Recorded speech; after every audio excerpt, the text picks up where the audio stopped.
beginnen met een interview met Marjorie Placencio. Die is van de familie Placencio. Die heeft deze week hebben ze een zaak in hoger beroep gewonnen. Soltuna, de organisatie waar het huis van de familie Placencio op bevindt, heeft enige tijd geleden gestopt met het geleveren van water, waardoor de landbouwprojecten van de familie geen doorgang meer konden vinden. Als gevolg daarvan zou de familie ook van het terrein af moeten. Het gaat allemaal om Veres. Nou, in de hoger beroep heeft de rechter bepaald dat de familie gewoon kan blijven. Dat er voldoende water moet zijn, dat het landbouwwerk van de familie door moet gaan. Dus voor de hele familie is het een enorme opluchting, deze uitspraak in het hoger beroep. Omdat in eerste aanleg nog werd gezegd dat ze daadwerkelijk weg moesten. En we spraken met Marjorie Placencio en die was emotioneel over de hele gang van zaken, maar blij met het uiteindelijke resultaat. Het is een zaak die echt een jaar geleden begonnen is. En het is, het is heel erg persoonlijk geworden op een gegeven moment. Want het begon met in 2020 een aanvraag voor persoonlijk faillissement. Naar mijn vader toe, naar Juan Placencio. Nou, die hebben we ook gewonnen. Nou, ging helemaal goed, we konden blijven, prima. En daarna werd het echt gewoon het niet geven van water. Dus geen irrigatiewater geven. En zodoende zijn er natuurlijk consequenties. Waar je op een gegeven moment kom je echt terecht dat je geen producers meer hebt. Je hebt papayas die allemaal geaborteerd worden, ja, omdat er gewoon niet voldoende water wordt gegeven. Ja. En tomaten die helemaal niks krijgen omdat er gewoon geen voeding is. En zodoende gaat het maar door, het is echt een cyclus. En vorig jaar hebben ze gewoon echt gevraagd voor ontruiming, compleet ontruiming. Dat hebben ze gewonnen in de eerste instantie.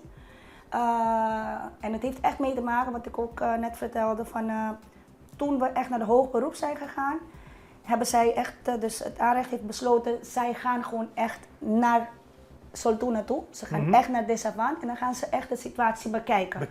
Laat me kijken, waar zit het water? Hoe kan het zijn dat iemand zegt, nee, ik heb voldoende water. Ja. En de andere zegt, ik heb helemaal geen water. Nee. Dus laat me kijken. Ja. Dus en zo hoort het eigenlijk ook. Precies. Zij hebben gewoon gezien wat de waarheid was. Ja. Er is geen water. Het is zo erger geworden nu, dat de mensen die nog steeds overgebleven zijn, die alleen maar eentje is die nog aan het produceren is, die krijgt maar 6 uur water per week. Jeetje. Ik noem 30 jaar geleden, omdat de familie zo lang daar woont natuurlijk. Ja, maar het is, zelfs meer, 35. 35 jaar en de laatste periode is het dan helemaal mis. Wat is de achterliggende gedachte? Wilden ze het terrein voor andere redenen gebruiken? Ja, ik denk het wel. Ik denk het wel, altijd. Maar er is zelfs in een gesprek tegen mij gezegd, want ik werk al jaren samen met mijn vader in de agricultuur.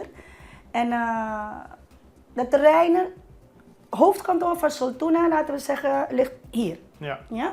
Terreinen van mijn vader liggen precies echt in een satellietpositie. Ja? Dat je eigenlijk zelfs met ogen vanaf... Je kunt het gewoon met blote ogen zien? Alles kan gewoon gezien worden, echt een satelliet. Ja? Prima. Er werd tegen mij gezegd van... dit is wat ik kan zien, deze terreinen wil ik. Ja.